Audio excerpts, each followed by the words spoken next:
మరి ఎందుకు జటాయుసిన ఎందుకు మెటీరియల్ అవ్వట్లేదు? అది బేసిక్లీ ఏమైందంటేనండి, డ్యూరింగ్ గేమ్ చేంజర్, మీకు ఆల్రెడీ ఇవన్నీ తెలుసుంటాయి, మీరు అయినా అడుగుతున్నారు కూడా చెప్పేస్తున్నారు.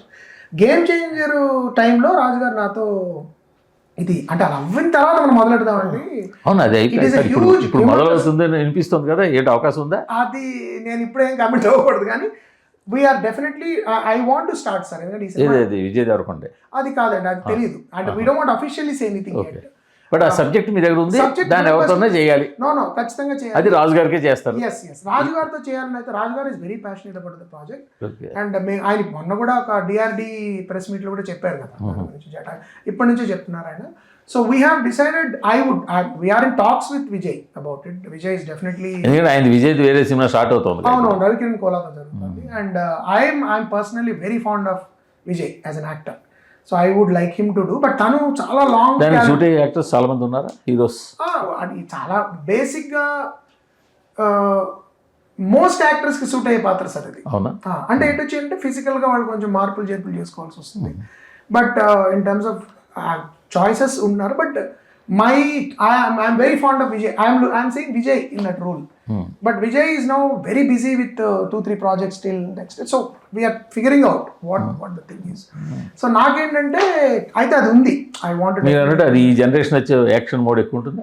అది ఒక కొత్త కోణంలో రామాయణాన్ని చెప్తూ దాన్ని how to connect it to a fantasy element for a contemporary audience. సమకాలీన ఆడియన్స్, యంగ్స్టర్స్కి కొత్త కోణంలో రామాయణాన్ని ఆవిష్కరించే ఛాన్స్ ఉండే కథ అది. ఆ స్కేల్ కూడా పెద్దది, అండ్ విఎఫ్ఎక్స్ కూడా కొత్త రకంగా. అంటే మన ఇప్పటివరకు జనరల్గా ఎంతో కొంత మనం చూసే విఎఫ్ఎక్స్ హాలీవుడ్ ఇన్స్పైర్డ్ విఎఫ్ఎక్స్ ఉంటాయి. అలా కాకుండా నేను చదివిన వాల్మీకి రామాయణంలో ఉన్న VFX, Valmiki is the VFX supervisor.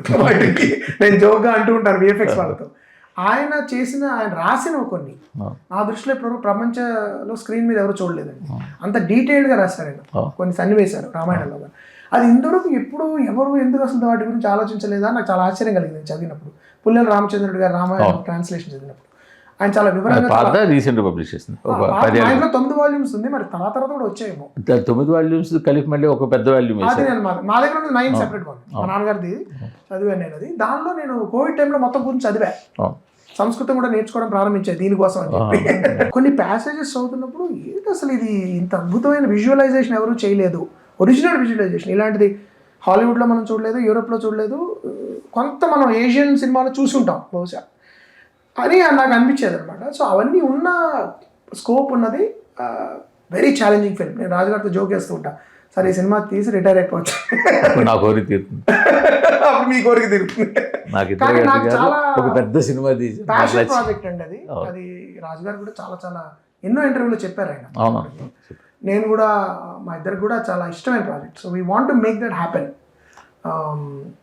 Very soon. అది ఏంటి అనేది నా అనుమానం జనవరి నెలకు క్లారిటీ వస్తుంది. ఒకసారి గేమ్ చేంజర్ రిలీజ్ అయ్యింది. సో ఆ పెద్ద సినిమా మీరు స్టార్ట్ చేయాలంటే ముందు ఈ చిన్న సినిమా పెద్ద హిట్ కొట్టాలి సార్. ఇది అంటే మంచి, నేను అప్పుడప్పుడు జోక్గా అంటూ ఉంటాను కృష్ణప్రసాద్ గారితో మా టీంతో, మనందరం కలిసి సమిష్టి కృషి చేస్తే తప్ప ఫెయిల్ అవుతుంది సినిమా. కాబట్టి సమిష్టి కృషి చేసి దీన్ని ఎలా సక్సెస్ చేయాలి అని చూడొద్దు అని చెప్తే తప్ప చూడకుండా ఉండాలని కాదు. ఎందుకంటే చాలా మంచి ఆహ్లాదకరమైన బాబు గారు అలాగే రావుడు గారు వాళ్ళ మీద వాళ్ళు జోకులు వాళ్ళు చాలా వేసుకునేవారు.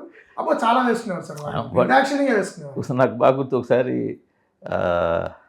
రాధాగోపాలంకో దేనికో ఒక యాడ్ వేశారు, మా పెరటి తోటలోనే చిత్రీకరించిన ఆయన అసలు అత్యంత భారీ సినిమా. ఆయన గొప్ప మాట కాయిన్ చేశారు సార్ బాపు గారు. ఐ థింక్ జత దినోత్సవం అన్నారు, 2 రోజులు పోస్ట్ వేశాడు ఆయన ఒక సినిమా అంటే మర్చిపోయాను. మా పెరటి తోటలోనే చిత్రీకరించిన అత్యంత భారీ సినిమా. ఆయన గోరం దీపం సినిమా చూసిన తర్వాత కూడా ఆయన ఒకసారి సినిమా పేరు వచ్చింది కానీ ఆడలేదు. విజయవాడలో ఏదో హోటల్లో వాళ్ళు పొద్దున్న రైలు దిగి బాబు ఇడ్లీ బృందావన్ హోటల్లో ఇడ్లీ ఇచ్చాడు, కారపొడి తీసుకురాడు. కారపొడి తీసుకురావాడే ఉండు వస్తున్నాను అన్నట్టు వెయిటర్. అంటే బాబు గారు చూసేవారవునా వాడికి తెలిసిపోయింది మన గోరం దీపం తీసుకురా.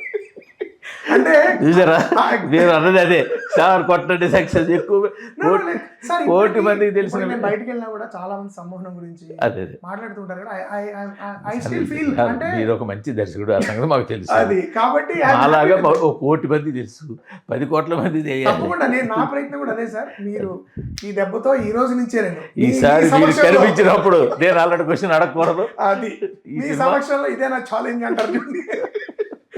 ఇక్కడి నుంచి 10 కోట్ల మందికి తెలిసే సినిమాలే నేను అటెంప్ట్ చేయబోతున్నాను.